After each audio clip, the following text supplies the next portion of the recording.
Smarter Complaints is in pre-alpha, which will become increasingly apparent as things progress. We've recently had to update all of the rules about the laws that I'm about to talk about because Parliament has just ripped up 100 years of statutes and created some new stuff, which is making life really great.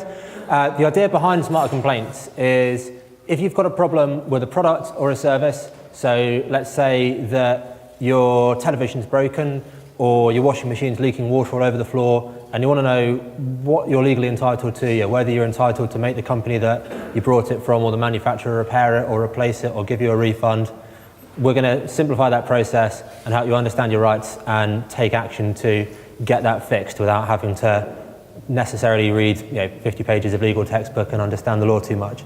So the process is driven by multiple choice questions. So what I'm going to show you is just a series of this style of reasonably simple multiple choice questions, and then we apply some rules to those answers, and at the end of that we're then able to give you an advice outcome of what you're entitled to based on those answers.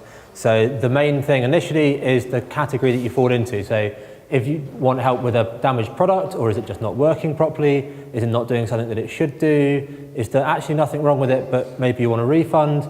Do you want to just give some feedback, not actually received it? Or the catch-all of these options aren't right, which then goes on to some other less commonly occurring options. So a common problem might, for example, be my product's not working. So I'm sure we've all had mobile phones that have died, televisions that have gone a funny colour, whatever it might be. So I'm going to say it's not working. And the next thing is to choose what the product is. So we've got a database. Let's pick on Asus with an Nexus 7 as an example. A lot of your rights depend on how long ago you purchased the product. From September this year, it's going to be reasonably simple. If you brought something within the last 30 days and it's not working, you can generally get a full refund. So let's pick a date. And again, you can have different rights depending on how and where you purchased. So for the present purposes, let's say you just brought this in a normal shop. You've got considerably better rights in a shop than if you've brought from some random dude on Gumtree or eBay. And again, you can have some useful things to say about getting a refund on your credit card if you've purchased by credit card.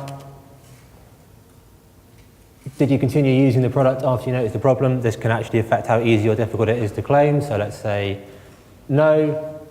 How much did you use the product before you've noticed the problem? This again affects some of your rights. So let's just say not that much. What conditions it in? Again. Packaging. How much you used it? Again. Have you used it a lot? That can affect some issues. And particularly if you've sort of dropped it down the stairs, that might make it rather more difficult to get a refund.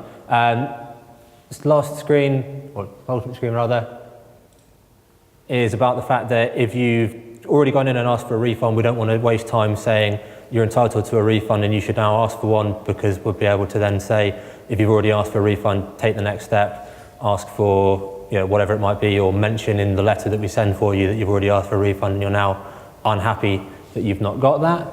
And a final catch-all to catch out the situation that we're worried about of people going, oh, well, I brought 2 tablet computers for my children for their birthdays and I don't know which one's which, and you don't want to end up trying to tell someone that they should be able to get a refund for something that they're not actually sure where they've purchased it from. We then see a summary so that you can double check everything. At the moment, you can't actually go back and change the answers in the forthcoming beta. You will be able to go back and change the answers. So we go, yes, that looks good. As I said, it's pre-alpha. Please ignore the words demo advice at the top. This bit is actually real. We're entitled to a full refund. It's reasonably likely. We proceed with that advice. Say where we got it from. Upload a receipt if we've got one. I've not got a receipt. And say, yes, please, send me an email. That was previously populated by free text and will be in the next update. And that should be coming through as an email now. I'm probably well under the 7 minutes, so any questions or comments? Thank you. Hi, my one thing I would say is, as a consumer, if I've got a problem with a product, I most likely publicly tweet that company, and therefore I'd get some kind of benefits back. Maybe they say, I'm so sorry, we'll reimburse you or give you £10 off your next purchase or something like that. So if you could try and incorporate some kind of something along those lines, I think it could make it more interesting for a consumer.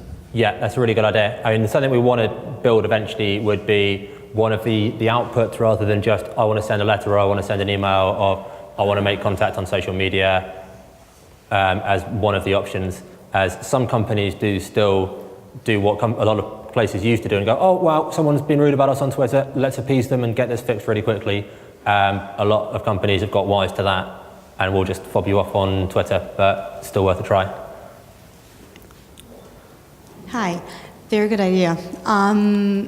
One thing that I would kind of feel comfortable with if I were to use it would be experience from other people that had this similar product with a similar product, or and kind of understanding how the output was.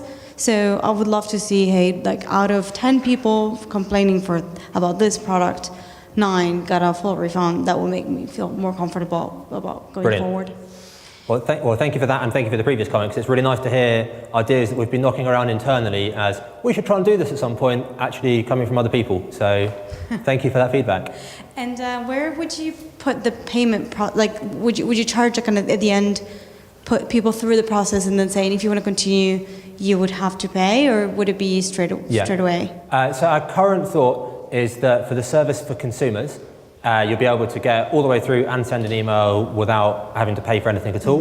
But if you want to send a letter through the site, or we can also offer a recorded telephone call service that we're working on at the moment, at that point would say there are free options, but this one costs. And the other side of it would be that we're probably going to just charge a subscription service for the version for companies. So if you want to embed this in a website, you'll have to pay us. If you want to come to us and use this as an individual user, then there will be a free service available. It's the current idea. Well, thank you very much, Rupert. Hopefully you don't go out of business. Hopefully that works nicely for you.